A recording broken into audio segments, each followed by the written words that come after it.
Durant le live de la Star Academy ce mardi 30 décembre, Théo s'est confié à Bastien sur une période un peu compliquée de sa vie, quand il était encore étudiant en kiné.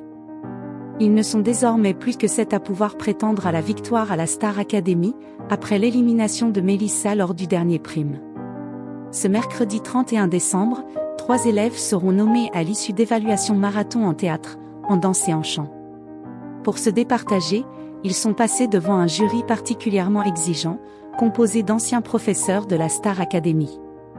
Oscar Sisto et Hugues Hamelin ont jaugé leur capacité théâtrale, tandis que Kamel Wally et Malika Benjeloun ont rejoint Jonathan Jeanvrin dans le jury pour l'épreuve de danse.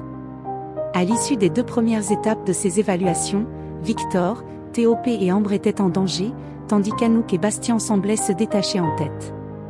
C'est vraiment très serré avec les autres, a cependant relativisé Michael Goldman. Et surtout rien n'est joué avant une épreuve de chant décisive. Après ce marathon d'évaluation et les répétitions du prime, les élèves de la Star Academy ont pu souffler dans la soirée. Comme à son habitude, Théo s'est mis au piano pour travailler sur l'une de ses compositions. Bastien, visiblement touché par ce titre en devenir, a recueilli les confidences de son condisciple. C'est particulier comme thème. J'hésite parce que c'est la première chanson que j'ai écrite avant de venir au château.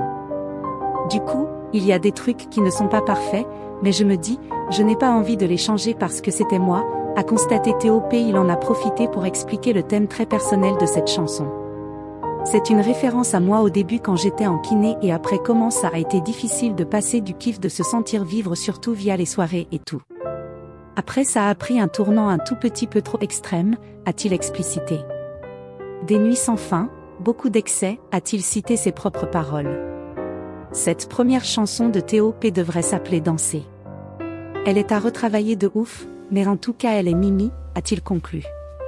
Au lendemain de Noël, le kinésithérapeute avait dû réconforter sa petite amie qui souffre de la distance avec son compagnon. Val, ça va le faire, ok?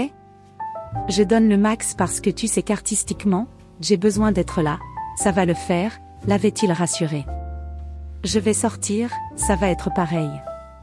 Mon chat, courage, je t'aime très fort. Il n'y a rien qui changera, avait-il ajouté, réconfortant.